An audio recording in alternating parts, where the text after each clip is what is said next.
Hello friends, welcome to today's new story.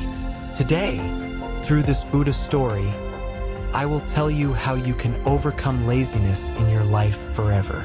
But before that, it's important to understand how laziness affects our minds and how we can overcome it. So let's begin with today's story. Once, a very lazy young man approached a sage and asked him, "Oh, wise one, I struggle with laziness a lot. What should I do?" The sage replied, "There are two reasons for laziness. The first reason is not having a big goal in life, and the second reason is not understanding how our mind and body work. Who experiences more laziness?" The young man asked. The sage replied, "Someone who doesn't have a big goal in life will never experience laziness. But even a person with a goal, if they don't understand their mind and body, will always be surrounded by laziness. Our mind is a great artist. It doesn't take much time to make us fools. How our mind makes us foolish, let's understand.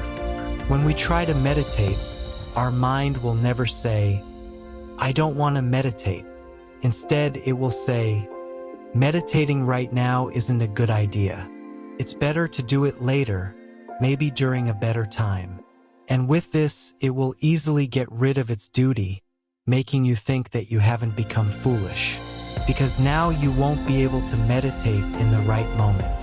Similarly, it won't refuse to earn money. It will tell you that money is everything. Money can't buy everything, but it will make you a fool. Think about it, isn't it exactly what happens to you? And the amazing thing is that you become a fool too." The boy, convinced by the sage's words, asked further, "Oh sage, please tell me the proper solution to this." Then the sage said, "Whatever your mind is doing, do the same with your mind. When your mind is making you a fool, make it a fool too. When your mind says, 'Take a little rest and then do the work,' tell it, 'Yes, why not take a little more rest with work? But before that, finish the work. That's just a little work.'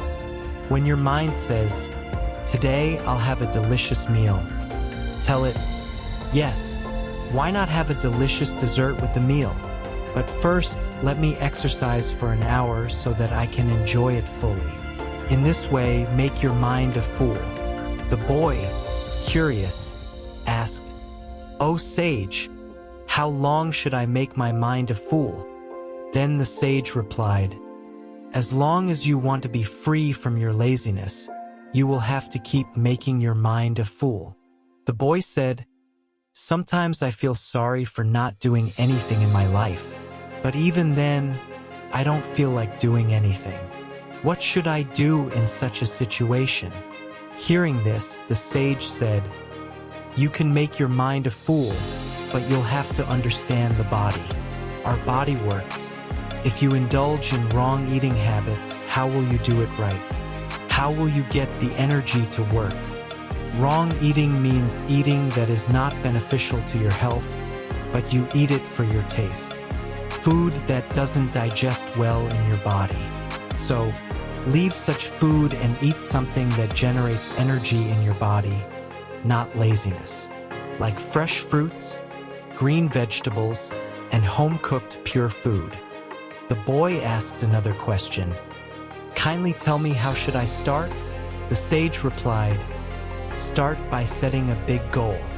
Make your goal not just big in words, but it should be emotionally connected to you. If your goal is such that just thinking about it fills you with energy, then you don't need to do anything else. Because if your goal is like that, it will make you do everything. And if the goal is not that big and not emotionally connected to you, then first find such a goal." Buddha didn't know his goal at first. He didn't know how he would achieve his destination. He just started. What he hoped for was also beginning to shatter, but the thirst inside was so deep that achieving the goal would take his last breath. Until you know what your goal is, you will keep making your mind a fool as it is making you. No one wants to become an alcoholic, but slowly, by indulging little by little, he gets trapped in the trap of his mind, and his mind makes him an alcoholic. Remember one thing, until you rise above intellect and become Buddha, you have two options: either make your mind foolish or make it foolish to be successful. There's no middle way. If you stop making your mind a fool, it will make you a fool. Listening to the sage's words, the boy said, "This is easy, making the mind a fool." The sage smiled and said, "Making the mind a fool seems easy to you because your mind is saying it's easy. You'll have to be alert to know when and how your mind works. Enhance your awareness, stay with enlightened individuals, spend time with yourself, and be alert with your own self. If you stay with lazy people, you will become lazy too, because energetic people will keep you energetic." Then the boy said to the sage, "I should start making my mind a fool right now." The sage said, "Yes, you are right. Waiting for the right time is also the mind's trick. Get started now and conquer your mind." Friends, how did you like today's story? Please like it and leave a lovely comment. Thank you.